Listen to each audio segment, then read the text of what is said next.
CCN ನ್ಯೂಸ್ಗೆ ಸ್ವಾಗತ. ನಾನು ನಿಮ್ಮ ಸ್ನೇಹರಾಜ್. ಇಂದಿನ ಮುಖ್ಯಾಂಶಗಳು: ಮಕ್ಕಳಲ್ಲಿ ಎಳೆಯ ವಯಸ್ಸಿನಲ್ಲೇ ದೇಶ ಪ್ರೇಮ ಬೆಳೆಸುವುದು ಪ್ರಸ್ತುತ ಅಗತ್ಯ, ಶಿವಕುಮಾರ ಸ್ವಾಮಿ.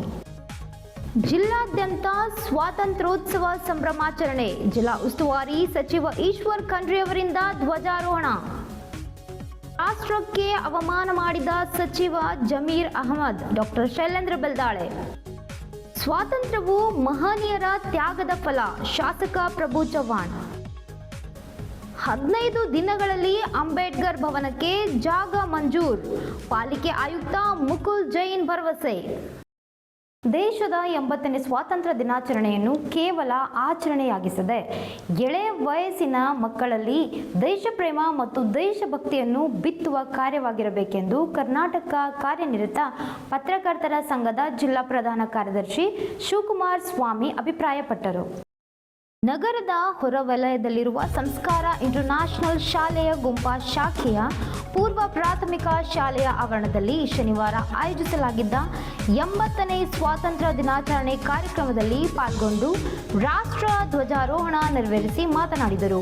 ಭಾರತದಲ್ಲಿ ಮಾತ್ರವಲ್ಲದೆ ವಿಶ್ವದಾದ್ಯಂತ ಇರುವ ರಾಯಭಾರಿ ಕೇಂದ್ರಗಳಲ್ಲಿ ಇಂದು 80ನೇ ಸ್ವಾತಂತ್ರ್ಯೋತ್ಸವವನ್ನು ಅತ್ಯಂತ ಉತ್ಸಾಹದಿಂದ ಆಚರಿಸಲಾಗುತ್ತಿದೆ. ಇಂದಿನ ನರ್ಸರಿ ಹಂತದ ಮಕ್ಕಳಲ್ಲಿಯೇ ರಾಷ್ಟ್ರಭಕ್ತಿ ಮೂಡಿಸುತ್ತಿರುವ ಸಂಸ್ಕಾರ ಶಾಲೆಯ ಕಾರ್ಯ ಶ್ಲಾಘನೀಯ ಎಂದು ಕೊಂಡಾಡಿದರು. 1857ರ ಸಿಪಾಯಿ ದಂಗೆಯಿಂದ ಹಿಡಿದು ಸ್ವತಂತ್ರ ಚಳುವಳಿಯ ಅಂತಿಮ ಹಂತದವರೆಗಿನ ಇತಿಹಾಸವನ್ನು ಮಕ್ಕಳಿಗೆ ತಿಳಿಸಿ ಈ ಕೊಡುವ ಕೆಲಸ ನಿರಂತರವಾಗಿ ನಡೆಯಬೇಕು ಎಂದು ಅವರು ಹೇಳಿದರು. ಬಂಕಿಂ ಚಂದ್ರ ಚಟರ್ಜಿ ಅವರು ರಚಿಸಿದ ವಂದೇ ಮಾತರಂ ಗೀತೆಗೆ 150 ವರ್ಷಗಳ ಇತಿಹಾಸವಿದೆ. ಇತ್ತೀಚೆಗೆ ಸಂಸತ್ತಿನಲ್ಲಿ ಈ ಗೀತೆಯನ್ನು ಸಂಪೂರ್ಣವಾಗಿ ಹಾಡಬೇಕು ಹಾಗೂ ಇದಕ್ಕೆ ಅವಮಾನ ಮಾಡಿದರೆ 5 ವರ್ಷಗಳ ಜೈಲು ಶಿಕ್ಷೆ ವಿಧಿಸುವ ಮಸೂದೆಯನ್ನು ಮಂಡಿಸಲಾಗಿದೆ. ರವೀಂದ್ರನಾಥ್ ಟ್ಯಾಗೋರ್ ಅವರ ಜನಗಣ ಮನ ಹಾಗೂ ವಂದೇ ಮಾತರಂ ಗೀತೆಗಳಿಗೆ ಸರ್ಕಾರಿ ಕಚೇರಿ ಹಾಗೂ ಶಾಲೆಗಳಲ್ಲಿ ಕಡ್ಡಾಯವಾಗಿ ಗೌರವ ಸಲ್ಲಿಸುವ ಮೂಲಕ ಮಕ್ಕಳಲ್ಲಿ ಹೆಮ್ಮೆಯ ಭಾವನೆ ಬೆಳೆಸಬೇಕು ಎಂದು ತಿಳಿಸಿದ್ದಾರೆ. ಕಾರ್ಯಕ್ರಮದಲ್ಲಿ ಶಾಲೆಯ ಸಂಯೋಜಕಿ ಸುಜಾತ ಅವರು ಮಾತನಾಡಿ ಪುಟ್ಟ ಮಕ್ಕಳಿಗೆ ರಾಷ್ಟ್ರ ಧ್ವಜದ ಮಹತ್ವವನ್ನು ವಿವರಿಸಿದರು. ಧ್ವಜವನ್ನು ಎಂದಿಗೂ ನೆಲದ ಮೇಲೆ ಇಡಬಾರದು, ಅದಕ್ಕೆ ಗೌರವ ನೀಡಬೇಕು. ಮಹಾತ್ಮ ಗಾಂಧಿ, ಸುಭಾಷ್ ಚಂದ್ರ ಬೋಸ್ ಅವರಂತ ಅನೇಕ ಮಹನೀಯರ ತ್ಯಾಗ ಬಲಿದಾನಗಳಿಂದ ನಮಗೆ ಸ್ವಾತಂತ್ರ್ಯ ಸಿಕ್ಕಿದೆ. ನೀವೆಲ್ಲರೂ ಮುಂದೆ ಬೆಳೆದು ಸೈನಿಕರಾಗಿ, ವೈದ್ಯರಾಗಿ ದೇಶ ಸೇವೆ ಮಾಡಬೇಕು. ಪ್ರತಿಯೊಂದರಲ್ಲೂ ನನ್ನ ದೇಶ, ನನ್ನ ಶಾಲೆ ಎಂಬ ಅಭಿಮಾನ ಹೊಂದಿರಬೇಕು ಎಂದು ವಿದ್ಯಾರ್ಥಿಗಳಿಗೆ ಕಿವಿಮಾತು ಹೇಳಿದರು. ಈ ಸಂದರ್ಭದಲ್ಲಿ ಕರ್ನಾಟಕ ಕಾರ್ಯನಿರತ ಪತ್ರಕರ್ತರ ಸಂಘದ ಜಿಲ್ಲಾ ಖಜಾಂಚಿ ಸುನಿಲ್ ಕುಮಾರ್ ಕುಲಕರ್ಣಿ, ಪತ್ರಕರ್ತ ಪ್ರದೀಪ್ ಬಿರಾದರ್, ಶಾಲೆಯ ಕೇಂದ್ರ ಮುಖ್ಯಸ್ಥೆ ಸಂಧ್ಯಾ ಕುಲಕರ್ಣಿ, ಶಿಕ್ಷಕಿಯರಾದ ಸ್ಮಿತಾ ಕುಲಕರ್ಣಿ, ಪ್ರೀತಿ, ದೇವಿಕಾ ಸತೀಶ್ ಕುಲಕರ್ಣಿ ಸೇರಿದಂತೆ ಶಾಲೆಯ ಬೋಧಕ ವರ್ಗ, ಪೋಷಕರು ಹಾಗೂ ಪುಟಾಣಿ ವಿದ್ಯಾರ್ಥಿಗಳು ಉಪಸ್ಥಿತರಿದ್ದರು. ಬೀದರ್ ನಗರ ಸೇರಿದಂತೆ ಜಿಲ್ಲಾದ್ಯಂತ ಶನಿವಾರ 80ನೇ ಸ್ವಾತಂತ್ರ್ಯೋತ್ಸವ ಸಂಭ್ರಮಾಚರಣೆ ಆಚರಿಸಿದರು. ನಗರದ ನೆಹರು ಕ್ರೀಡಾಂಗಣದಲ್ಲಿ ಜಿಲ್ಲಾಡಳಿತದಿಂದ ಹಮ್ಮಿಕೊಂಡ ಸ್ವಾತಂತ್ರ್ಯ ದಿನಾಚರಣೆ ಪ್ರಯುಕ್ತ ಕಾರ್ಯಕ್ರಮದಲ್ಲಿ ಗ್ರಾಮೀಣ ಅಭಿವೃದ್ಧಿ ಹಾಗೂ ಪಂಚಾಯತ್ ರಾಜ್ ಸಚಿವರು ಆದ ಜಿಲ್ಲಾ ಉಸ್ತುವಾರಿ ಸಚಿವ ಈಶ್ವರ್ ಖಂಡ್ರೆ ಧ್ವಜಾರೋಹಣ ನೆರವೇರಿಸಿದ್ದಾರೆ. ನಂತರ ಕಿಕ್ಕಿರಿದ ಜನಸ್ತೋಮವನ್ನು ಉದ್ದೇಶಿಸಿ ಮಾತನಾಡಿದ ಅವರು, ರಾಷ್ಟ್ರಪಿತ ಮಹಾತ್ಮ ಗಾಂಧಿಯವರ ನೇತೃತ್ವದಲ್ಲಿ ದೇಶದ ಸ್ವಾತಂತ್ರ್ಯಕ್ಕಾಗಿ ನಡೆದ ಸತ್ಯ, ಶಾಂತಿ, ಅಹಿಂಸಾ, ಸಾತ್ವಿಕ ಮೂಲಕ ಪಡೆದ ಸ್ವಾತಂತ್ರ್ಯ ಜಗತ್ತಿಗೆ ಮಾದರಿಯಾಗಿದೆ ಎಂದು ನುಡಿದರು. 1857ರಲ್ಲಿ ಸಿಪಾಯಿ ದಂಗೆ ದೇಶದ ಪ್ರಥಮ ಸ್ವಾತಂತ್ರ್ಯ ದಂಗೆ ಎಂದು ಕರೆಯಲಾಗುತ್ತದೆ.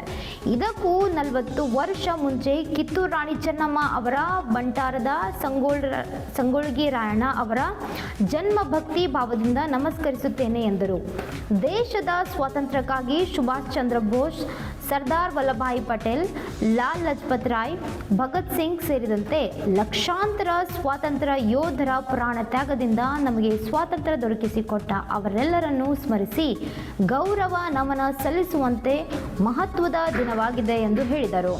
ಸ್ವಾತಂತ್ರ್ಯ ಹೋರಾಟದಲ್ಲಿ ಬೀದರ್ ಜಿಲ್ಲೆಯಿಂದ ಲೋಕನಾಯಕ್ ಭೀಮಣ್ಣ ಖಂಡ್ರೆ, ಪ್ರಭು ಕಾಂಬಳಿವಾಲೆ ಸೇರಿದಂತೆ ಅನೇಕರು ತಮ್ಮ ಪ್ರಾಣವನ್ನು ಬಲಿದಾನಗೈದಿದ್ದಾರೆ ಎಂದು ಹೇಳಿದ್ದಾರೆ. ವೇದಿಕೆ ಮೇಲೆ ಜಿಲ್ಲಾಧಿಕಾರಿ ಶಿಲ್ಪಾ ಶರ್ಮಾ, ಎಸ್ಪಿ ಪ್ರದೀಪ್ ಗುಂಟಿ, ಜಿಲ್ಲಾ ಪಂಚಾಯತ್ ಮುಖ್ಯ ಕಾರ್ಯನಿರ್ವಹಣಾ ಅಧಿಕಾರಿ ಡಾಕ್ಟರ್ ಗಿರೀಶ್ ಬದೋಲೆ, ಮಹಾನಗರ ಪಾಲಿಕೆ ಆಯುಕ್ತ ಮುಕುಲ್ ಜೈನ್, ಅಪರ ಜಿಲ್ಲಾಧಿಕಾರಿ ಮತ್ತಿತರರು ಇದ್ದರು.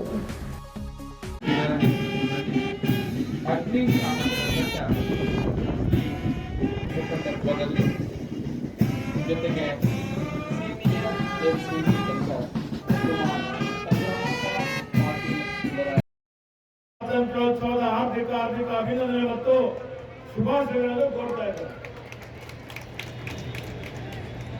ಬಂಧುಗಳೇ, ತಮ್ಮೆಲ್ಲರಿಗೆ ಗೊತ್ತಿದೆ, ನಮ್ಮ ರಾಷ್ಟ್ರ ಸ್ವಾತಂತ್ರ್ಯ ಪಡೆದು 79 ವರ್ಷ ಆಗಿ 80ನೇ ವರ್ಷದಲ್ಲಿ ಪಾದಾರ್ಪಣೆ ಮಾಡಿದ್ದೇವೆ. ನಮಗೆ ಸ್ವಾತಂತ್ರ್ಯ ಪುಕ್ಕಟೆಯಾಗಿ ಸಿಕ್ಕಿಲ್ಲ, ಸುಮ್ಮನೆ ಸಿಕ್ಕಿಲ್ಲ. ಇವತ್ತು 2 ಶತಮಾನಗಳವರೆಗೆ ಪರಕೀಯರ ಆಳ್ವಿಕೆಯಲ್ಲಿದ್ದಂತಹ ಭಾರತ ದೇಶವನ್ನು ಈ ಪರಕೀಯರ ಆಡಳಿತದಿಂದ ಬಂಧನ ಮುಕ್ತಗೊಳಿಸಲಿಕ್ಕೆ ಸುಮಾರು ಜನ ಹೋರಾಟ ಮಾಡಿದ್ದಾರೆ, ತ್ಯಾಗ ಮಾಡಿದ್ದಾರೆ, ಬಲಿದಾನ ಮಾಡಿದ್ದಾರೆ, ರಕ್ತ ಕೊಟ್ಟಿದ್ದಾರೆ, ಕಾರಾಗೃಹವಾಸ ಅನುಭವಿಸಿದ್ದಾರೆ. ಇವತ್ತು ರಾಷ್ಟ್ರಪಿತ ಮಹಾತ್ಮ ಗಾಂಧೀಜಿಯವರ ನೇತೃತ್ವದಲ್ಲಿ ಈ ಜಗತ್ತಿಗೆ ಮಾದರಿ ಆಗುವಂತಹ ರೀತಿಯಲ್ಲಿ ಸತ್ಯ ಅಹಿಂಸೆಯ ಒಂದು ಮಾದರಿಯಲ್ಲಿ ಚಳವಳಿಯ ಮುಖಾಂತರ ಇವತ್ತು ಬಹಳಷ್ಟು ಹೋರಾಟ ನಡೀತದೆ. ಅದಕ್ಕಿಂತ ಮುಂಚಿತವಾಗಿಯೂ ಸಹಿತ ಮೊದಲನೇ ಸ್ವಾತಂತ್ರ್ಯ ಸಂಗ್ರಾಮ ಅಂದ್ರೆ 1857 ಸಿಪಾಯಿ ದಂಗೆ.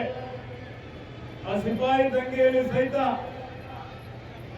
ಸುಮಾರು ಜನ ಸ್ವಾತಂತ್ರ್ಯಕ್ಕಾಗಿ ಹೋರಾಟ ಮಾಡಿ ಬಲಿದಾನವನ್ನು ಕೊಟ್ಟಿದ್ದಾರೆ. ನಮ್ಮ ರಾಜ್ಯದಲ್ಲಿ ಅದಕ್ಕಿಂತ ಪೂರ್ವದಲ್ಲಿ 40 ವರ್ಷ ಪೂರ್ವದಲ್ಲಿ ಕಿತ್ತೂರು ರಾಣಿ ಚೆನ್ನಮ್ಮ ಅವರ ನೇತೃತ್ವದಲ್ಲಿ ಅಪ್ರತಿಮ ಸಾಹಸಿಗಳಾದಂತ ಸಂಗೊಳ್ಳಿ ರಾಯಣ್ಣವರು, ಇವತ್ತು ಸಂಗೊಳ್ಳಿ ರಾಯಣ್ಣವರ ಹುಟ್ಟುಹಬ್ಬ ಇದೆ.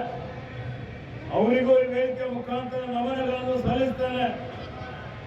ಈ ಹೋರಾಟ ಮುಖ್ಯಮಂತ್ರಿ ಡಿಕೆ ಶಿವಕುಮಾರ್ ನೇತೃತ್ವ ಸರ್ಕಾರದ ಸಚಿವ ಸಂಪುಟದಲ್ಲಿ ಸಚಿವರೊಬ್ಬರು ರಾಷ್ಟ್ರ ಧ್ವಜಾರೋಹಣ ಮಾಡುವುದಿಲ್ಲ ಎಂದು ಹೇಳಿಕೆ ನೀಡುವುದನ್ನು ಇಡೀ ರಾಷ್ಟ್ರಕ್ಕೆ ಅವಮಾನ ಮಾಡಿದಂತಾಗಿದೆ ಎಂದು ಬಿಜೆಪಿ ರಾಜ್ಯದ ಕಾರ್ಯದರ್ಶಿಗಳಾದ ಶಾಸಕ ಡಾಕ್ಟರ್ ಶೈಲೇಂದ್ರ ಬೆಲ್ದಾಳೆ ಹೇಳಿದ್ದಾರೆ.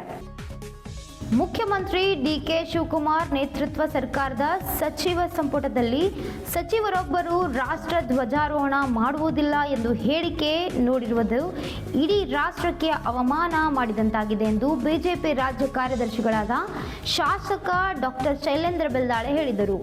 ಅವರನ್ನು ಭೇಟಿಯಾದ ಮಾಧ್ಯಮ ಪ್ರತಿನಿಧಿಗಳೊಂದಿಗೆ ಅವರು ಮಾತನಾಡಿ, ಸಚಿವ ಸ್ಥಾನ ಸಿಗುವುದಕ್ಕೆ ಕಠಿಣ, ಅದರಲ್ಲಿ ಜಿಲ್ಲಾ ಉಸ್ತುವಾರಿ ಸಚಿವರ ಜವಾಬ್ದಾರಿಯನ್ನು ನಿರಾಕರಿಸಿದ ಜಮೀರ್ ಅಹಮದ್ ಅವರು ರಾಷ್ಟ್ರದ ಧ್ವಜಾರೋಹಣ ಮಾಡಲು ನಿರಾಕರಿಸುವುದರಿಂದ ಹದ್ದಿನ ಗುಟ್ಟು ಸ್ಪಷ್ಟಪಡಿಸಲಿ ಎಂದು ಹೇಳಿದ್ದಾರೆ.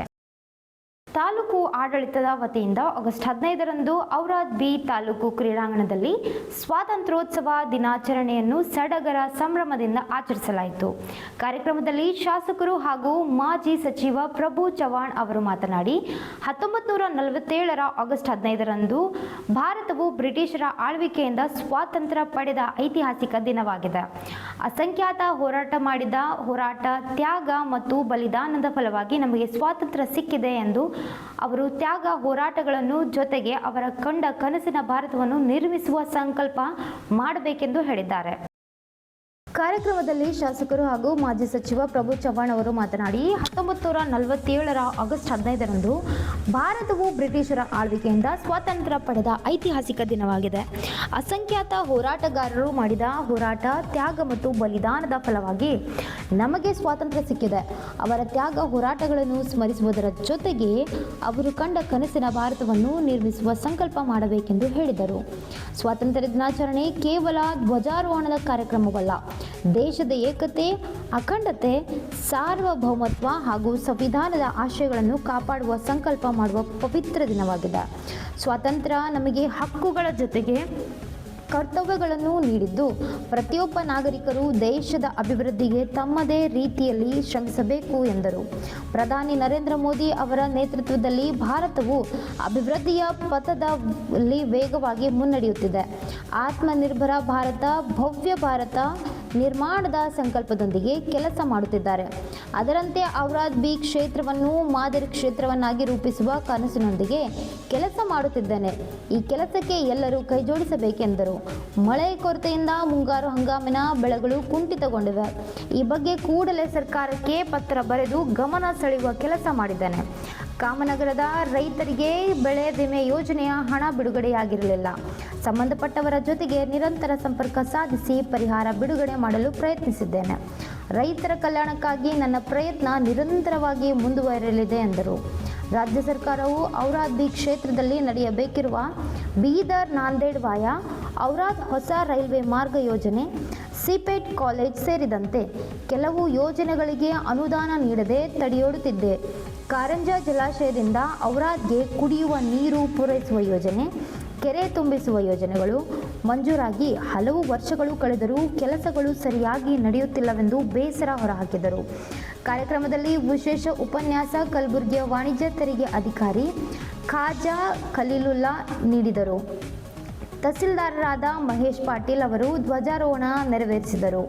ತಾಲೂಕು ಪಂಚಾಯತ್ ಕಾರ್ಯನಿರ್ವಾಹಕ ಅಧಿಕಾರಿ ಕಿರಣ್ ಪಾಟೀಲ್, ಕ್ಷೇತ್ರ ಶಿಕ್ಷಣಾಧಿಕಾರಿ ವಾಗಂಬರ್, ಪೊಲೀಸ್ ವೃತ್ತ ನಿರೀಕ್ಷಕ ರಘುವೀರ್ ಸಿಂಗ್ ಠಾಕೂರ್, ಪುರಸಭೆ ಮುಖ್ಯಾಧಿಕಾರಿ ರವಿ ಸುಕುಮಾರ್, ಲೋಕೋಪಯೋಗಿ ಇಲಾಖೆಯ ಸಹಾಯಕ ಕಾರ್ಯನಿರ್ವಾಹಕ ಅಧಿಕಾರಿ ಪ್ರೇಮ್ ಸಾಗರ್ ಸೇರಿದಂತೆ ವಿವಿಧ ಇಲಾಖೆಗಳ ಅಧಿಕಾರಿಗಳು, ಶಾಲಾ ಕಾಲೇಜುಗಳ ವಿದ್ಯಾರ್ಥಿಗಳು, ಶಿಕ್ಷಕರು ಹಾಗೂ ಸಾರ್ವಜನಿಕರು ಉಪಸ್ಥಿತರಿದ್ದರು. ಪೊಲೀಸ್ ಇಲಾಖೆ, ಗೃಹ ರಕ್ಷಕ ದಳ, ವಿವಿಧ ಶಾಲೆಗಳ ವಿದ್ಯಾರ್ಥಿಗಳು ಆಕರ್ಷಕ ಪಥ ಸಂಚಲನ ನಡೆಸಿದರು. ಸಾಂಸ್ಕೃತಿಕ ಕಾರ್ಯಕ್ರಮಗಳಲ್ಲಿ ಪಾಲ್ಗೊಂಡು ವಿದ್ಯಾರ್ಥಿಗಳಿಗೆ ಶಾಸಕರು ನಗದು ಬಹುಮಾನ ನೀಡಿ ಪ್ರೋತ್ಸಾಹಿಸಿದರು.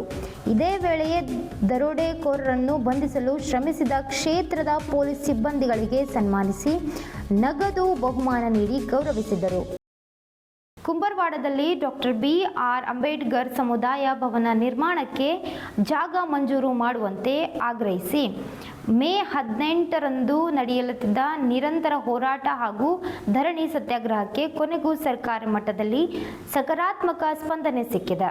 ಧರಣಿ ಸ್ಥಳಕ್ಕೆ ಶುಕ್ರವಾರ ಭೇಟಿ ನೀಡಿದ ಬೀದರ್ ಮಹಾನಗರ ಪಾಲಿಕೆ ಆಯುಕ್ತ ಮುಕುಲ್ ಜೈನ್, ಮುಂದಿನ 15 ದಿನಗಳಲ್ಲಿ ಪಾಲಿಕೆ ವ್ಯಾಪ್ತಿಯ ಈ ಜಾಗವನ್ನು ಮಂಜೂರು ಮಾಡಿಕೊಡುವುದಾಗಿ ಅಧಿಕೃತ ಭರವಸೆಯನ್ನು ನೀಡಿದ್ದಾರೆ.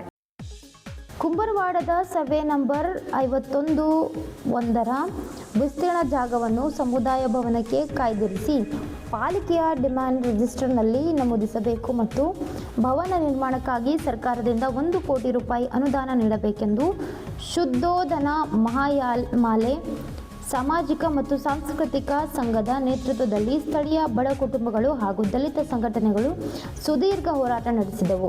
ಧರಣಿ ಸ್ಥಳಕ್ಕೆ ತಹಸೀಲ್ದಾರ್ ರವೀಂದ್ರ ಧಾಮ್, ಝೋನಲ್ ಕಮಿಷನರ್ ನಾಗಣ್ಣ ಪರೇಡ್ ಸೇರಿದಂತೆ ವಿವಿಧ ಅಧಿಕಾರಿಗಳು ಹಾಗೂ ಡಿಎಸ್ಎಸ್, ಬಿಎಸ್ಪಿ ಸೇರಿದಂತೆ ಹಲವು ಸಂಘಟನೆಗಳ ಪ್ರಮುಖ ನಾಯಕರು ಭೇಟಿ ನೀಡಿ ಹೋರಾಟಕ್ಕೆ ಬೆಂಬಲ ಸೂಚಿಸಿದರು. ಕಂದಾಯ ಇಲಾಖೆಯ ಅಪರ ಮುಖ್ಯ ಕಾರ್ಯದರ್ಶಿಗಳು ಈಗಾಗಲೇ ಜಾಗ ಮಂಜೂರಾತಿಗೆ ಜಿಲ್ಲಾಧಿಕಾರಿಗಳಿಗೆ ಪತ್ರ ಬರೆದು ಆಯುಕ್ತರ ಭರವಸೆಯೊಂದಿಗೆ ಹೋರಾಟಕ್ಕೆ ಮೊದಲ ಹಂತದ ಜಯ ಸಿಕ್ಕಂತಾಗಿದೆ. ಇಂದಿನ ವಾರ್ತಾ ಪ್ರಸಾರ ಮುಕ್ತಾಯವಾಯಿತು. ಮುಂದಿನ ವಾರ್ತೆಗಳೊಂದಿಗೆ ಮತ್ತೆ ಭೇಟಿಯಾಗೋಣ. ಧನ್ಯವಾದಗಳು.